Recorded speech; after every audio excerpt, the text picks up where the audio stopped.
जो लोग भगवान से शिकायत करते रहते हैं उन्हें ये वीडियो अवश्य देखनी चाहिए। एक आदमी मंदिर में सेवक था। उसका काम मंदिर की साफ सफाई और वहाँ की सुरक्षा करना था।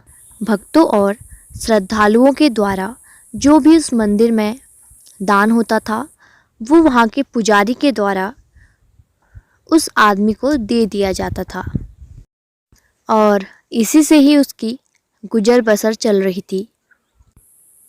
और वह अपनी ज़िंदगी को लेकर बहुत ही परेशान और दुखी था। वो दिन भर मंदिर में काम करते करते भगवान से यही शिकायत करता और बोलता, हे भगवान जी, आपकी लाइफ कितनी अच्छी है ना, कितनी आसान है आपकी लाइफ। आपको बस एक जगह पर खड़ा रहना होता है और मेरी ज़िंदगी को देखो, कितनी कठिन ज़िंदगी जी रहा हूँ। दिन भर कड़ी मेहनत करता हूँ, फिर जाके कहीं 2 वक्त की रोटी नसीब होती है।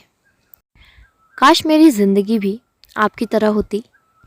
तभी उस सेवक की बात सुनकर भगवान बोले, तुम जैसा सोच रहे हो वैसा बिल्कुल भी नहीं है। मेरा जीवन भी इतना आसान नहीं है जितना तुम कह रहे हो। मुझे बहुत सारी चीज़ें देखनी होती हैं, बहुत सारी व्यवस्थाएं करनी होती हैं जो हर किसी की बस की बात नहीं होती। पर वो सेवक अपनी जिद पर अड़ा रहा। उसने भगवान से कहा कि आप मुझे सिर्फ एक दिन के लिए ही अपनी जगह दे दीजिए, मैं हर कोई काम कर लूँगा। आप जैसा जैसा बोलेंगे मैं वैसा ही करूँगा। ऐसा सुनकर भगवान बोले, अच्छा ठीक है, आज के दिन तुम मेरी ज़िंदगी जियो और मैं तुम्हारी, पर उसके लिए मेरी कुछ शर्तें हैं। सेवक बोला, मैं सारी शर्तें मानने के लिए तैयार हूँ। भगवान बोले, तो ध्यान से सुनो। दिन भर मंदिर में बहुत से लोग आएंगे। कुछ लोग तुम्हें अच्छी बातें बोलेंगे तो कुछ लोग तुम्हें बुरी बातें बोलेंगे। तुम्हें धैर्य के साथ एक मूर्ति बनके चुपचाप वो सारी बातें सुननी होंगी। और इस तरह भगवान और सेवक ने अपना अपना जीवन एक दिन के लिए बदल लिया। भगवान सेवक बनकर मंदिर में कार्य करने लग गए और जो सेवक था वो मूर्ति बनकर भगवान बन गया। कुछ समय बीता। भगवान के मंदिर में एक धनी व्यापारी आया। उसने भगवान से बोला कि हे भगवान, मैं नई फैक्ट्री खोलने जा रहा हूँ, आप मुझे उसमें खूब मुनाफा देना। प्रार्थना करने के बाद जब वह व्यापारी भगवान को प्रणाम करने के लिए नीचे झुका तो उसका बटुआ नीचे गिर गया। जब वह व्यापारी वहाँ से जाने लगा तो भगवान के रूप में खड़ा हुआ सेवक मन ही मन बोलने लगा कि क्या मैं इसे बता दूं कि इसका बटुआ गिरा है। पर शर्त के अनुसार वह चुप रहा। उसे सिर्फ मूर्ति बनकर खड़ा रहना था वहाँ पे और उसने कोई प्रतिक्रिया नहीं दी।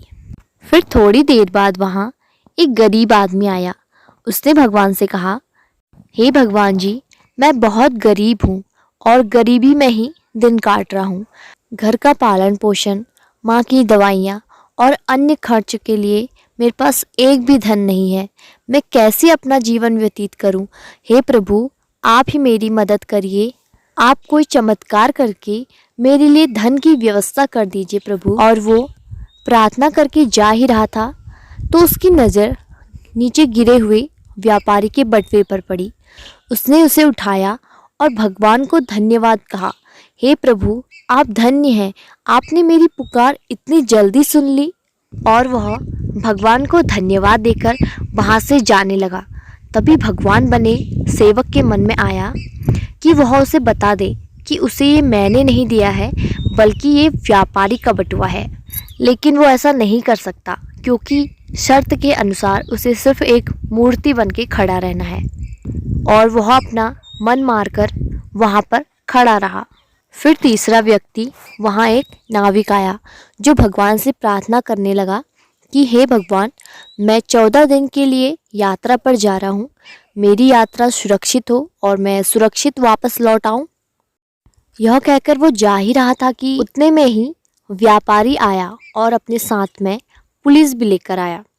उसने कहा पुलिस को, उसने पुलिस को बोला कि मेरे बाद ये आया है और इसी ने ही मेरा बटुआ चुराया होगा। नाविक लाख मना करता रहा। वह बोला कि मैं अभी आया हूँ और मुझे यहाँ पर कोई बटुआ नहीं मिला। पर वो पुलिस नाविक को पकड़ लेती है और भगवान बने सेवक के मन में यह आया कि अब बहुत हो गया, अब उसके द्वारा इतना सारा अन्याय नहीं देखा जाएगा। सेवक बोला कि रुको, इसने चोरी नहीं की है, मैंने देखा है, एक गरीब आदमी तुम्हारा बटुआ लेके गया है, इसे छोड़ दो।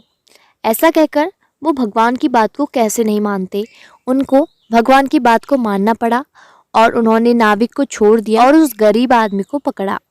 और शाम को जब भगवान आए तो सेवक ने उन्हें दिन भर की सारी बातें बताई और गर्व से बताया कि मैंने आज एक व्यक्ति के साथ अन्याय होते होते रोका।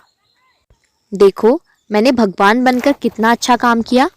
ये सब सुनकर भगवान बोले, तुमने ये सब क्या किया? तुमको चुपचाप मूर्ति बनकर खड़ा रहने को बोला था और तुमने ये सब क्या किया? तुमने मेरी बनी बनाई योजना पर पानी फेर दिया। उस धनी व्यक्ति ने बुरे कर्म कर कर इतना धन अर्जित किया था, उसमें से कुछ गरीब व्यक्ति को मिल जाता तो उस गरीब व्यक्ति का भला हो जाता और उस व्यापारी का कुछ पाप कम हो जाता। और जो नाविक है जिसे तुमने यात्रा पर भेज दिया, अब वह जीवित वापस नहीं आ पाएगा क्योंकि समुद्र में बहुत बड़ा तूफान आने वाला है और अगर वो जेल चला जाता तो वो बच जाता। सेवक को यह सब सुनकर एहसास हुआ कि वह सिर्फ वही देख पा रहा था जो उसे आंखों से दिख रहा था और उसके पीछे की छिपी वास्तविकता उसे नहीं दिख पा रही थी, बल्कि जो भगवान है वह हर एक व्यक्ति के जीवन की रचना करते हैं और उन्हें चलाते हैं। और इसी प्रकार हम भगवान की योजनाओं को नहीं समझ पाते हैं। जब हमारे साथ कुछ गलत हो रहा होता है या हमारे अनुसार नहीं हो रहा होता है तो हम भगवान को दोष देने लग जाते हैं। हम ये नहीं समझ पाते हैं कि इसके पीछे भगवान की कोई योजना छिपी रहती है और ऐसे समय में हमें धैर्य धारण करके भगवान पर विश्वास करना चाहिए। जब कुछ भी हमारे अनुसार नहीं हो रहा हो तो हमें ये मान लेना चाहिए कि जो भी हो रहा है वो भगवान के अनुसार हो रहा है और जो भी होगा भगवान के अनुसार होगा। भगवान के घर देर है पर वो अंधेर नहीं कर सकता, तो हमें भगवान पे विश्वास रखना चाहिए। और आज की कहानी यहीं पर ख़त्म होती है और इसी के साथ फटाफट से अच्छा सा प्यारा सा भगवान के नाम से एक लाइक कर दीजिए और कमेंट कर दीजिए और सब्सक्राइब तो ज़रूर करिए चैनल को और शेयर कर दीजिए अपने फ्रेंड्स लोगों के साथ।